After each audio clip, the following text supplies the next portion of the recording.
Hey, everybody, it's Eddie from Tokyo. This is your cryptocurrency update from Japan. Well, let's get straight to it because I've got a lot of tabs open. The first one is Mr. Kitao, as you may recognize from SBI Holdings. He's the CEO. He had a management briefing on Thursday, the 28th. And for the most part, his 39-minute speech on this uploaded YouTube video is what he talked about at the Japan Blockchain Conference. Most of the slides he used were the same slides that I saw on that morning keynote speech, but there was something a little bit different. And when we get to 35.23, right in this section right here, this is where he talks very glowingly about Ripple. And he uses kind of what's called a onomatopoeia, which is a sound word, to bam, to show how much money Ripple has saved them, and bam, how much time the technology has saved them. And at the same time, towards the end of this 1 minute that really caught me, he talks about how some of the banking community is telling him to curb his enthusiasm. And I think there's a little bit of fear that if it's so successful, maybe no one will need the banks anymore. So he says that he's getting a tiny bit of pushback, but he didn't seem to be worried about it. He says that he is having good communication with all of the people in the banking industry. And I will give you a word-for-word translation of that minute, which is about 35.23 to 36.25, because I think it's quite interesting. So I'll have it ready for you in the next day or two. All right. And then after he talks about how great Ripple's doing, he goes and talks about his, SBI working with R3's Corda. And that's the new blockchain technology that, it's in this section right here. And that's what a lot of the banks are also using. And there is a press release about this that came out. If you missed it, I want to bring it to your attention. I'll put the link down in the comment section, but it was on the 29th, and it talks about the major banks and regulators trial Know Your Customer app on R3's Corda. So the R3 is a little bit different because it's a self-sovereign design, and it's aimed to allow customers to build and maintain their own identities, as well as enable them to approve and reject access requests from banks. So when the customer's data is updated in the test, it was automatically updated for any of the banks that have the access permission. So I believe they did the test with 39 participants. Yes, 39 participants. They put it through a 4-day test with 45 nodes in Microsoft Azure. And then they did 300 transactions in 19 countries across 8 time zones. And then just recently, too, the Mizuho, which is one of the big 3 banks here in Japan, Mizuho Financial Group also joined force in using the blockchain technology to streamline derivatives transactions. So this came out on the 17th of June. It came out the 1st of June. But if you missed it, I just wanted to be sure that you also were aware of this, because as Mr. Kitao-san said in his keynote speech, the derivatives are coming. So I want to have this available for you to read should you want to know a little bit more about their process. Okay, next. Well, I was pleased to see that I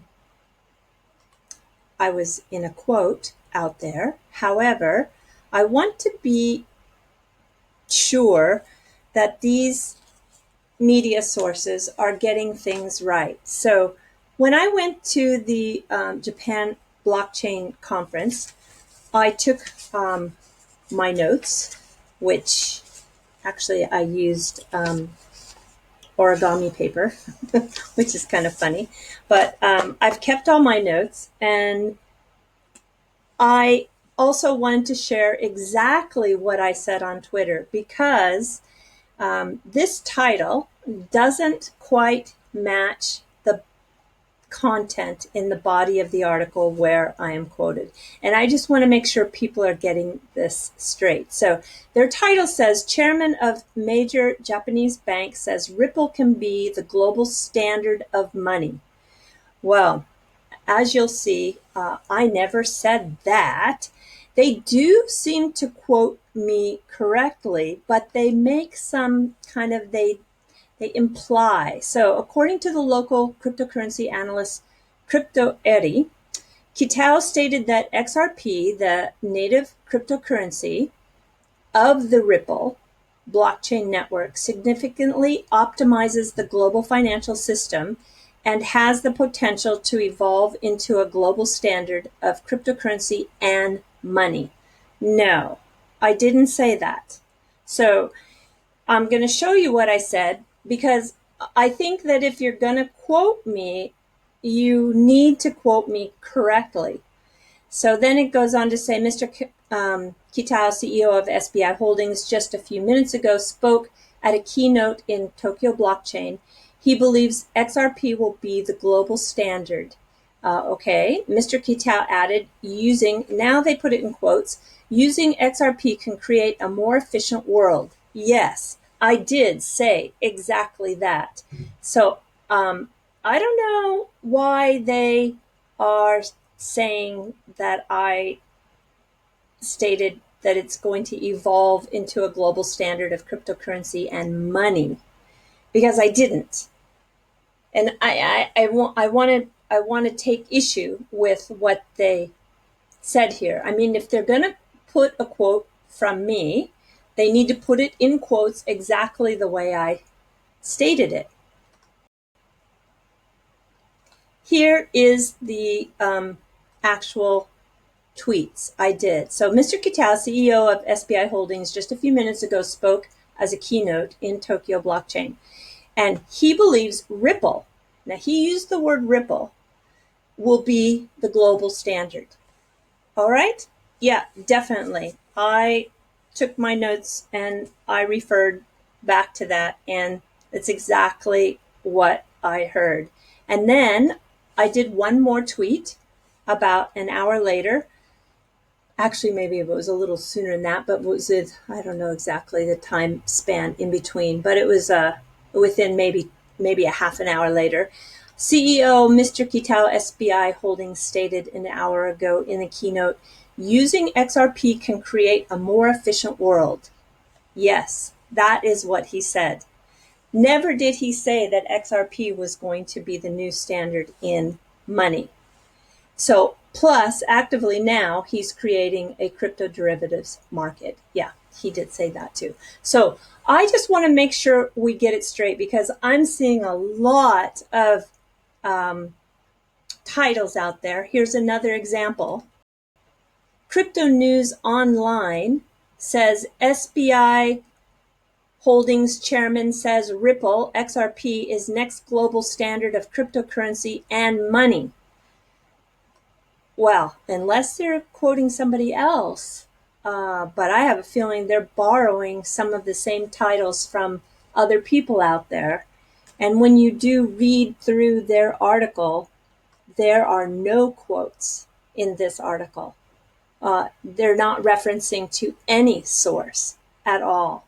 So I just think we need to be a little more responsible out there when it comes to, okay, so he does quote that Mr. Kitao noted that XRP is the only tool with battle-tested solution that can help augment banking transactions and operation.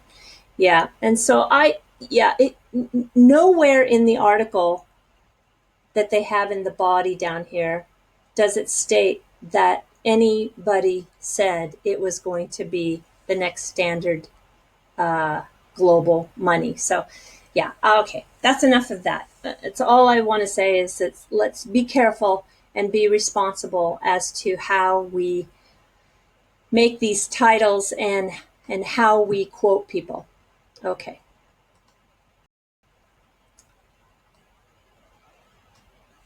There was an article that came out today. It said Japan's crypto-friendly regulator to leave in summer. What will change?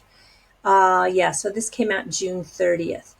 It's not a bad article. I don't disagree with anything except that if you really understand the food chain within the FSA, they have to always abide by the Ministry of Finance, and the Ministry of Finance is at the top, and that person is also Taro. Mr.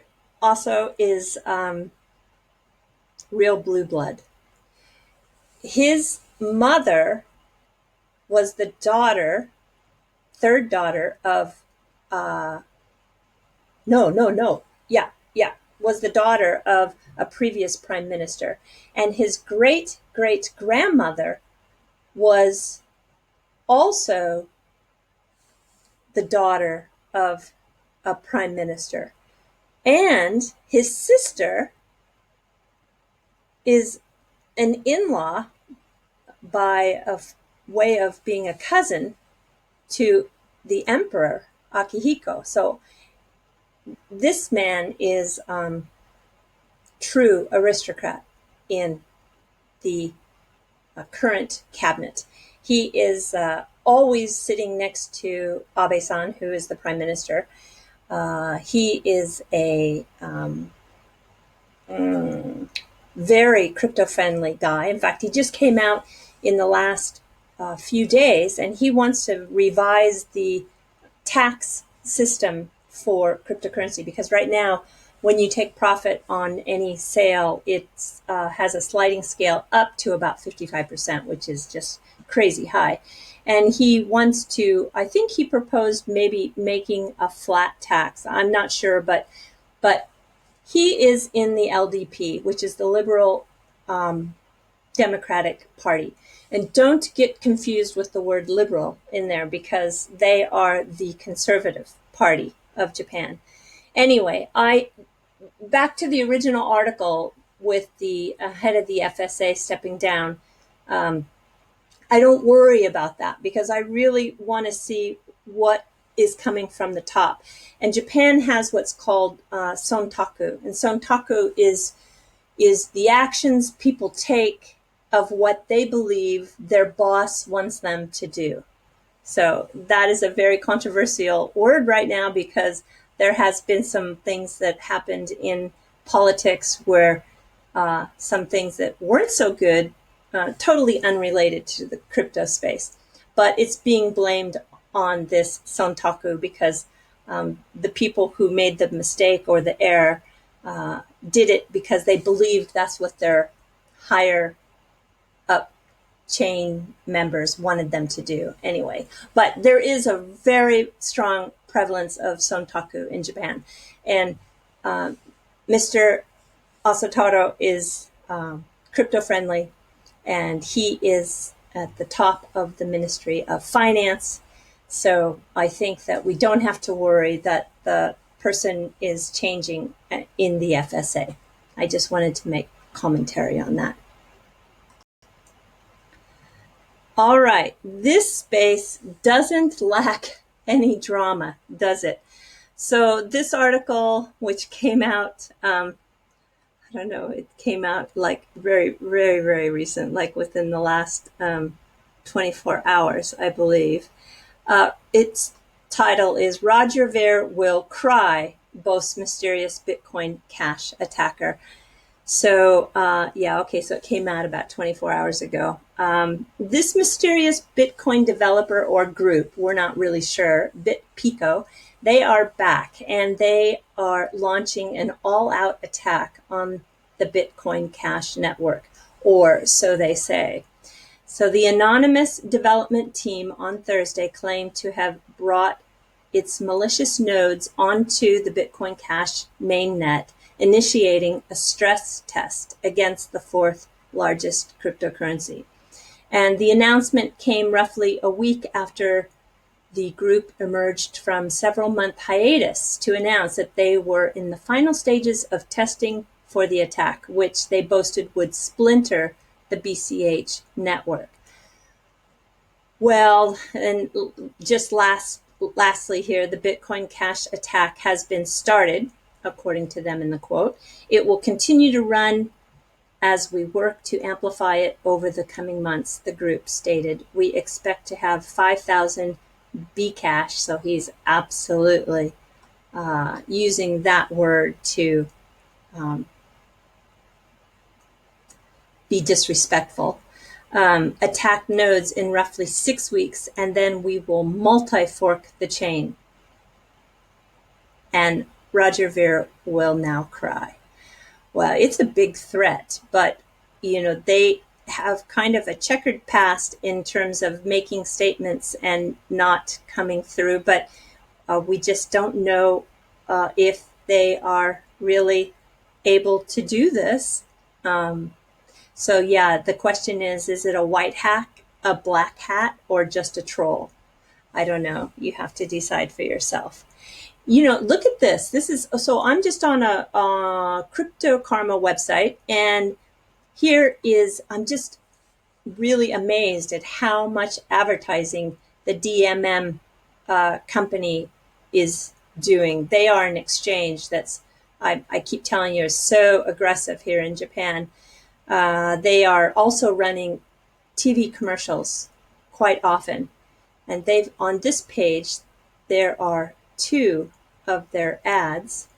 There's SBI, and this is their FX Trado site, which is also in the middle of a big campaign because it's on so many of the websites I visit, which you don't get to see unless you're in Japan, because, you know, they are smart with my IP address. I'm not running on a VPN. Okay, let's go to some more drama. On the 29th, on the NakamotoFamilyFoundation.org website, there is a letter from a supposedly the Satoshi Nakamoto. And he claims that he is going to release a 2-part book. And he gives us an excerpt in the form of a few pages. Well, it's actually, I think, I don't know, we'll take a look. It's like 21 pages or something. And he did this. It's called Duality, an excerpt. So it is attached through the link to a PDF.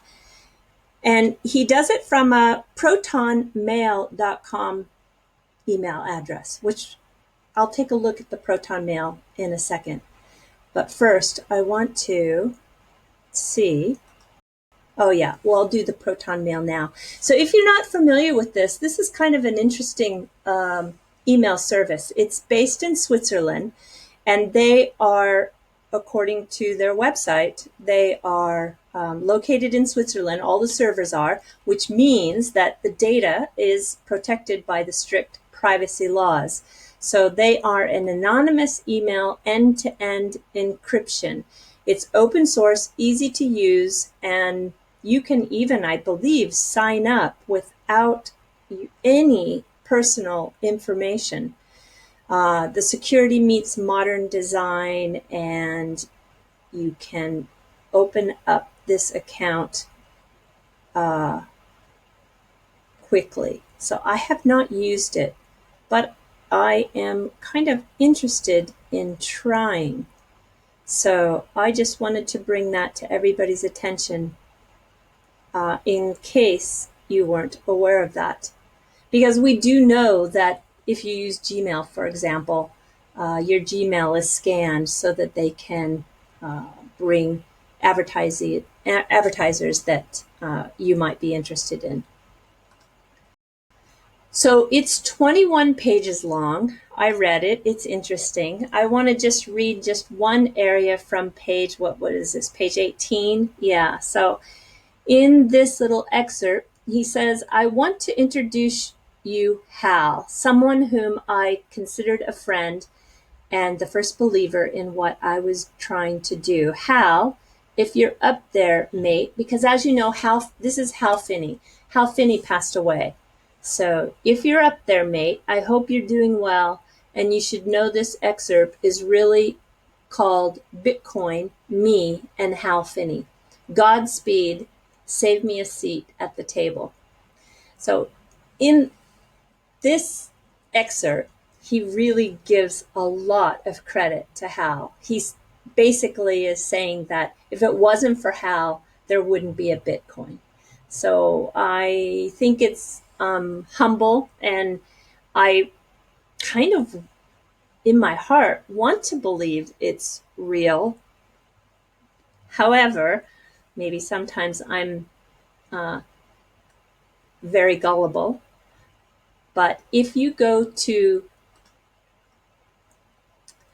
the Satoshi Nakamoto Institute.org website, if you're interested in maybe comparing the writing from this excerpt to some of the writing that is for sure his, you can go to this site, and it has compiled all his previous emails, the forum post.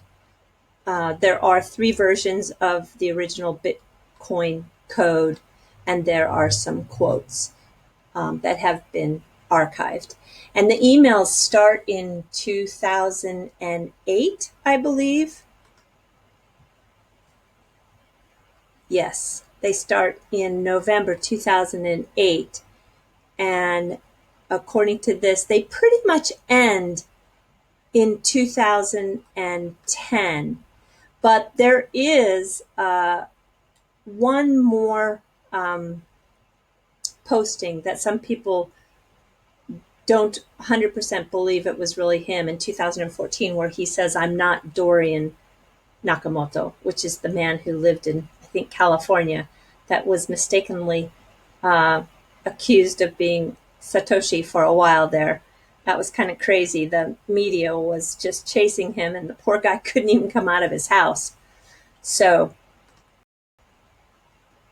of course, I wanted to see what the full stack developers and coders and people who are really in the know say about this particular excerpt.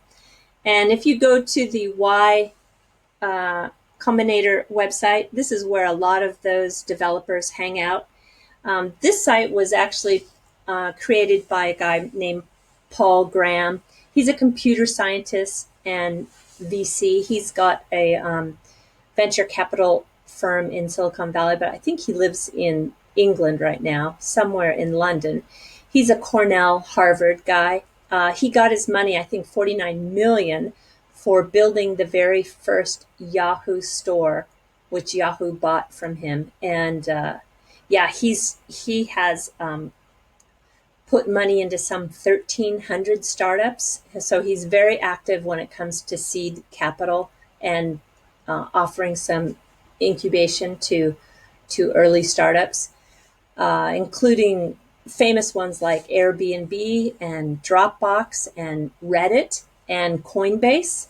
So I'm sure that if you go onto the website, it's fun to see what the guys who are in this industry knee deep say about this excerpt. I think for the most part, nobody believes that it's authentic. So I just don't know what to think. It's too early. I need to see what everybody else thinks to help form an opinion. But I want to show you this. So as I said, Paul Graham, who's a computer scientist and smart guy, he wrote an essay a few years back, and this is a pyramid or hierarchy of how we argue or disagree with somebody. And I really like this because as you know, when you look at the bottom here, he looks at it in terms of the higher you go up the hierarchy, the rarer it is that people use this type of not formula, but what do I want to say? This is the least amount of people use this type of process when they go to argue or disagree with somebody. So most people resort to name calling. So you can see that's why we have things on the bottom here, like it says here, sounds something like you're an idiot. So a lot of people resort to this first. And then we come up the pyramid, and the attacks are often the characteristics or authority of the writer without addressing the substance. This is what Trump does all the time, in my opinion. He always is attacking somebody's authority or character. And then moving up a little more is more of responding to tone. We criticize the tone of the writing without addressing the actual substance or argument. So let's just keep climbing. Then you have the level of contradiction, where you state the opposing case with little or no supporting evidence. So as I tried to do when I showed you the article that quoted me, I wanted to give you the evidence of my actual tweets. So maybe I went a little higher than this contradiction. And then you have the counter argument. And this is where you contradict and then back it up with reasoning and supporting evidence. So maybe this is where I was at. And refutation. You find the mistakes and explain why it's mistakes, why it's mistaken using quotes. Okay, so maybe then I did get to this level here. And then you have refuting the central point and explicitly refute the central point. So the main purpose of understanding this pyramid of when you are going to disagree with somebody is that, according to Paul Graham, the higher you go in your method, that's the word I was looking for, the higher you go in the method of your arguing, the happier you will be. So let's all strive to go as high as we can when we disagree with somebody so that we can still remain happy. I love this little pyramid. All right. Do I want to get to the fluff already? I think I do. Yeah. Oh. But before I go to fluff, I have to go back to the supposed PDF by Satoshi.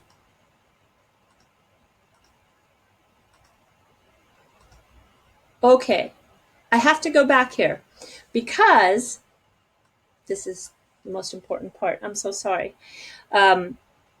He has a crypto puzzle within his announcement of this book, two-part book that supposedly is coming. Here's the crypto puzzle.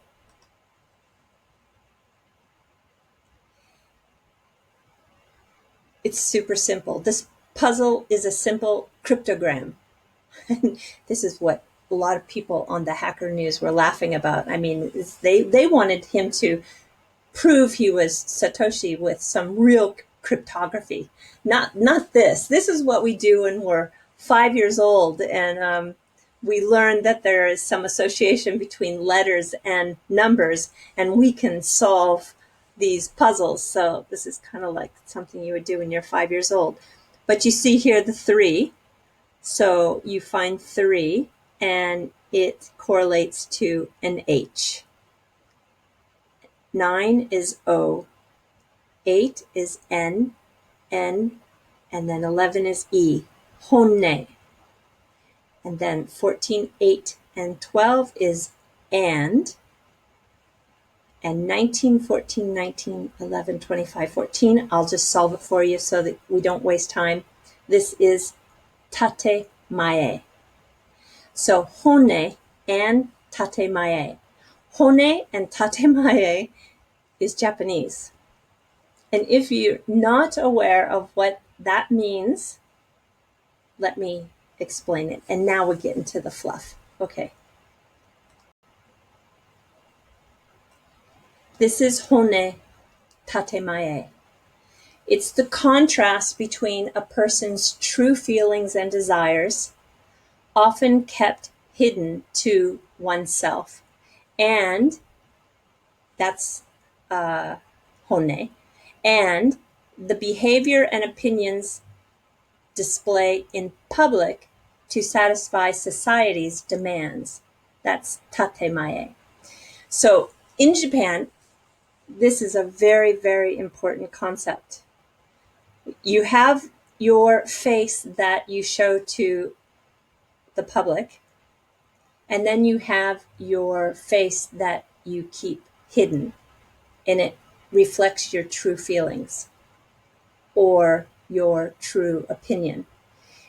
Now, a lot of foreigners have trouble with this in Japan. And some people who don't understand Japanese culture actually, I think, point to it as a negative.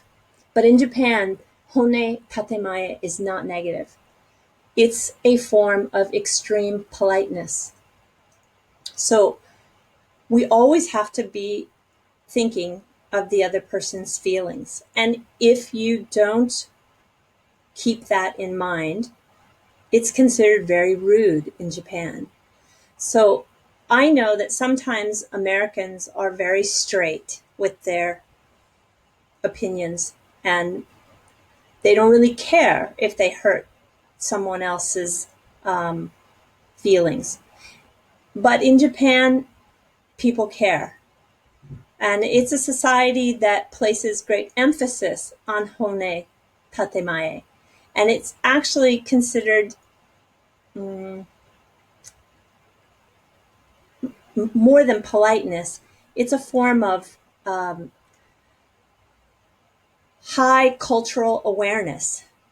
And so I am just sure that if we all in this world practiced a little bit more Honne Tatemae, we would probably be better off for it. Now, there's also another term in Japanese. It's called kuki yomenai. And what that means is kuki is air, and yomenai is can't read. So someone who can't read air is somebody who talks without taking into consideration anyone else's feelings or how someone might be offended. Very often, someone who's KY, as they call it, is not doing it on purpose, but it is something that people look down on because it's like, oh my gosh, the guy is so KY. He just can't read the air. Kuki yomenai. And now, everybody, this is fun. Take a look at your palm. All right. So, keiko, ii te so shite iru. Do you have a good palm? So this is palm reading is big in Japan. When you look at your palm, you have your lifeline, which is the long line that comes down here. And then you have your intellect, which is the line in the middle. And according to Japanese, the more these two, if you look on the illustration here, the more these two lines separate, the more KY you are. If those lines touch, oh, good, you can read the air, which means you won't offend anybody.